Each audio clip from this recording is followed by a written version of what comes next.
సొంత ఇంటిని పాఠశాలగా మార్చిన రాఘవ లారెన్స్. తాను పెంచి చదివించిన విద్యార్థినే తొలి టీచర్గా నియమించిన వైనం. సేవా కార్యక్రమాలకు ఎప్పుడూ ముందుండే ప్రముఖ నటుడు, కొరియోగ్రాఫర్ రాఘవ లారెన్స్ మరోసారి తన గొప్ప మనసు చాటుకున్నారు. తాను డాన్స్ మాస్టర్గా కష్టపడి సంపాదించిన డబ్బుతో కొనుక్కున్న తొలి ఇంటినే పేద పిల్లల కోసం ఉచిత పాఠశాలగా మార్చుతున్నట్టు ప్రకటించి అందరి ప్రశంసలు అందుకుంటున్నారు. ఈ విషయాన్ని ఆయన సోషల్ మీడియా ద్వారా వెల్లడించారు.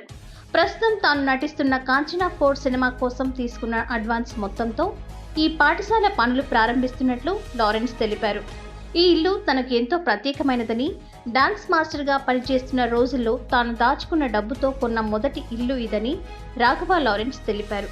మొదట దీనిని అనాథ పిల్లల కోసం ఆశ్రమంగా మార్చానని, ఇప్పుడు అదే ఇంటిని పేద పిల్లల చదువు కోసం పాఠశాలగా మారుస్తున్నానని లారెన్స్ వివరించారు.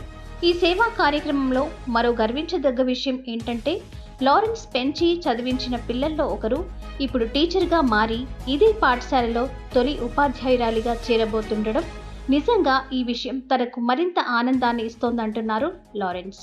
సేవే దైవం అనే నమ్మకంతో ముందుకు వెళ్తున్నానని, మీ అందరి ఆశీస్సులు తమకు ఎప్పుడూ ఉండాలని లారెన్స్ కోరారు.